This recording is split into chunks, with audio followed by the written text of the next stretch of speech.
정자는 난자를 찾아가는 것이 아니라 난자의 강한 흡인력에 끌려간다.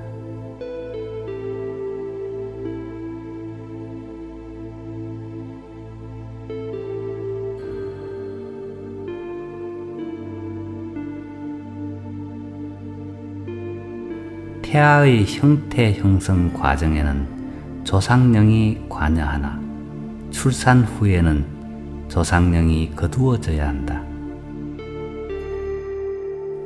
몸이 완성되어 세상에서 살아가는 중에도 조상령이 계속 간섭하면 오히려 지장을 주게 된다.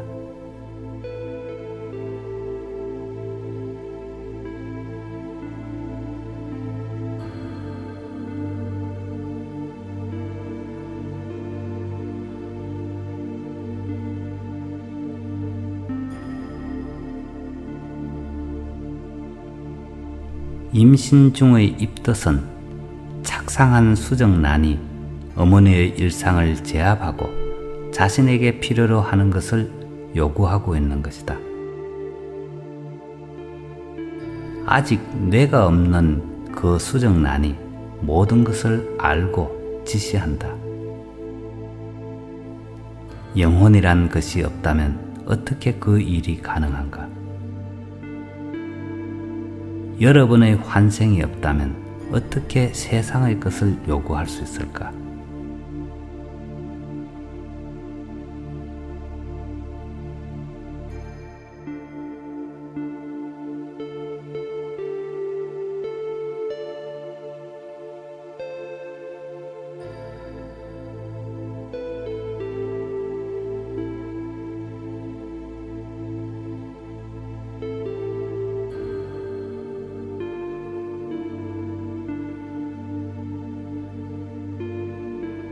임신 중독증은 태아의 생명장과 모체의 생명장이 충돌하여 생기는 독 때문이다.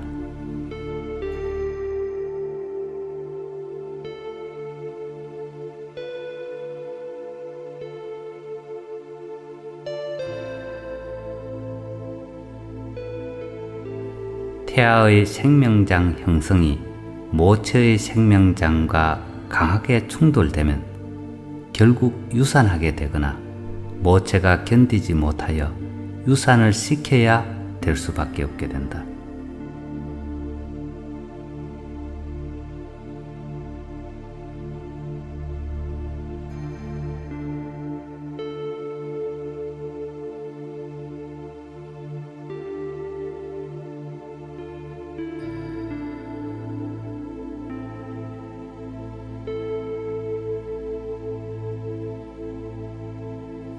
식물을 키우는 것은 토양이 아니라 토양이 바탕이 되는 것이다.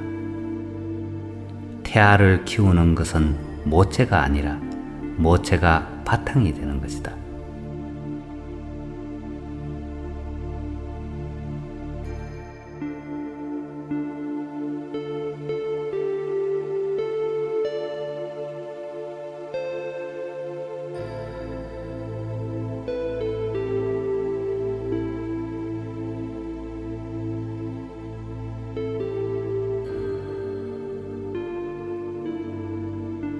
모든 자에게는 배꼽이 있다. 엄마와 태아를 이어주는 탯줄이 배꼽으로 남았고 지금도 수많은 다른 형태의 탯줄에 의해 서로 교류하면서 살고 있으며 그의 인생에는 수많은 배꼽이 추억의 자리에 남아있게 된다.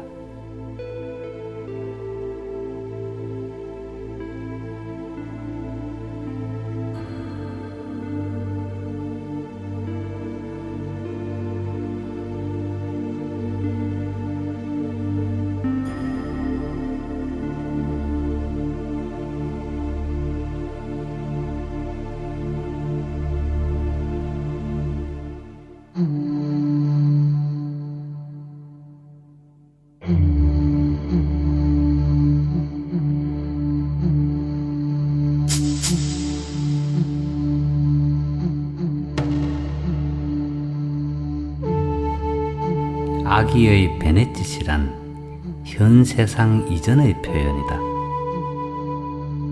아직은 들은 것, 본 것 등 아무 경험이 없는데도 웃기도 하고 놀라기도 한다. 아기에게 무엇이 그토록 우습고 무엇이 그토록 놀라운 것인가? 아기에게 현 세상 이전의 어떤 것이 작용하지 않으면 있을 수 없는 일이 아닌가? 아기는 거듭 태어나고 있는 것이다. 우리의 영혼은 이 세상 저 세상을 윤회하고 있는 것이다.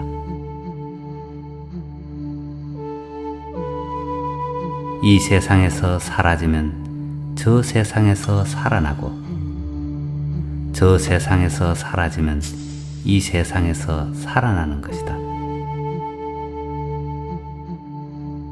그런 사이에 저번 세상의 기억들이 풀려나가면서 아기는 웃고 울고 놀라고 하는 것이다.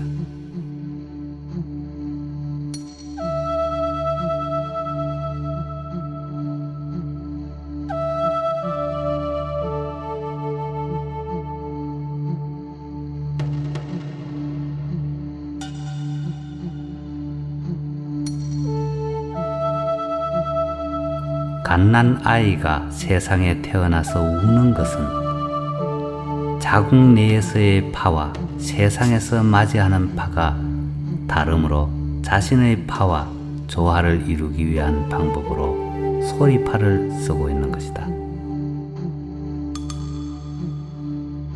조화가 이루어지면 울음을 그친다. 그러나 끝내 조화가 이루어지지 않으면 스스로 생체 에너지를 보존하기 위해 뇌에 물을 채워 완충지대를 만들므로써 외부 세계의 파와 단절되어 내승마비가 된다. 이러한 예는 자기 내면으로 들어가 외부 세계와 단절해버린 자폐아의 경우도 마찬가지다. 생존이 위협받을 때 모든 것을 차단하고 사회성을 상실하는 것은 우리가 정당방위를 인정해야 하는 중요한 단서가 된다.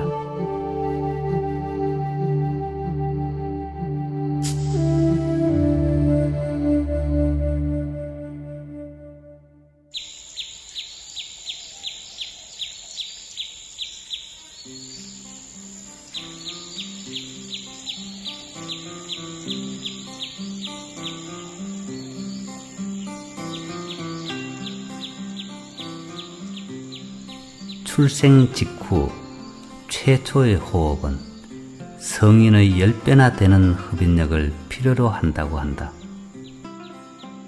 그러나 그 다음부터는 쉽다. 흡인한 공기의 40%가 폐 속에 항상 남아있기 때문이다. 그러므로 자수성가한 사람이나 최초로 무엇인가를 이루어낸 사람의 공과는 특별히 인정되어져야 한다.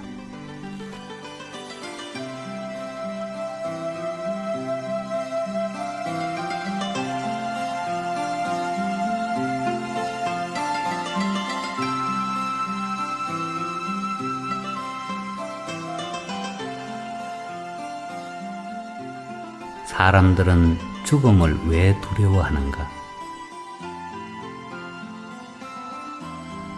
죽은 후에 어떻게 되는가에 대해 모르기 때문이다. 세상 모든 자와 단절되어 더 이상 진보하고 더 이상 개선할 여지가 없어지기 때문이다. 못 이룬 것에 대한 미련과 잘못한 것에 대한 후회 때문이다.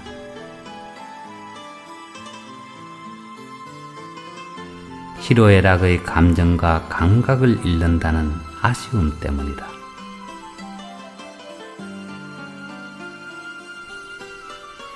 분리와 이탈, 지옥 등의 잠재에 대한 두려움 때문이다.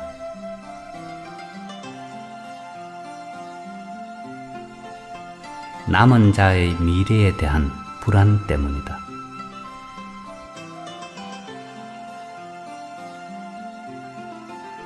고유한 자신이 없어진다는 아쉬움 때문이다.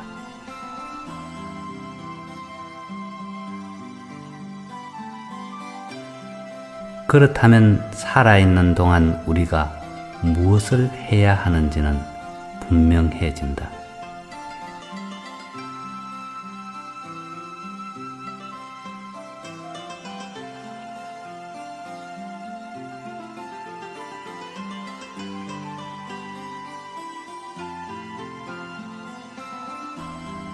죽은 척 하는 것은 분명히 생존의 높은 가치를 가지며, 죽는 것은 다른 차원의 존재 형태로 변화되는 적극적 존재 방법이다. 높은 열에 견디다 증발하여 수증기로 변하는 것과 같다.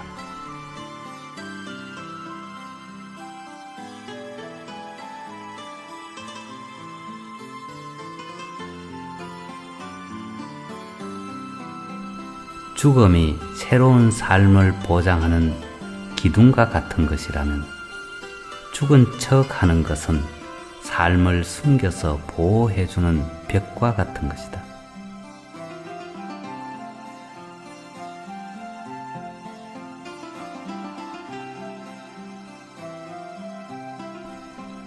죽음은 어떤 것에 대항하여 취할 수 있는 최후의 방법이며, 쫓기던 새가 벼랑 끝에서 날아가 버리는 것처럼 다른 차원의 삶으로 변하는 극적인 사건이다.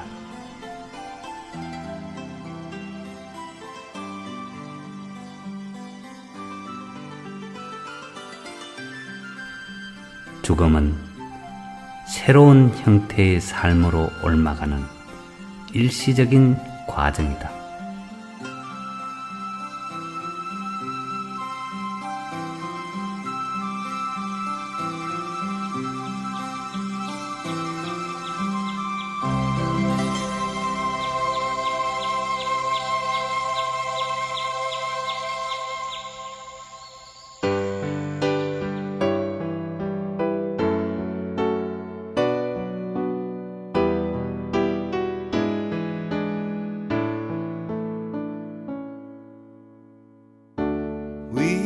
위아래 좌우로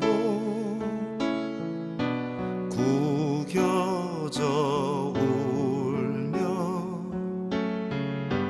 그래서 금수강산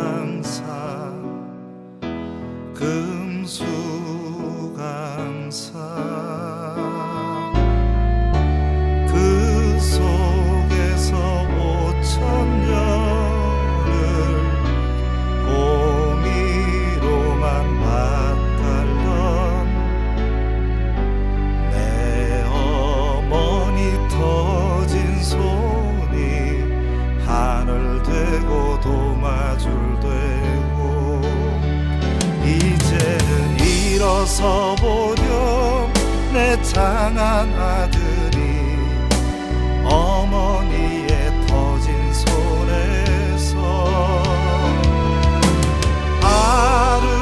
아름다운 날개 펴고 큰 깃발처럼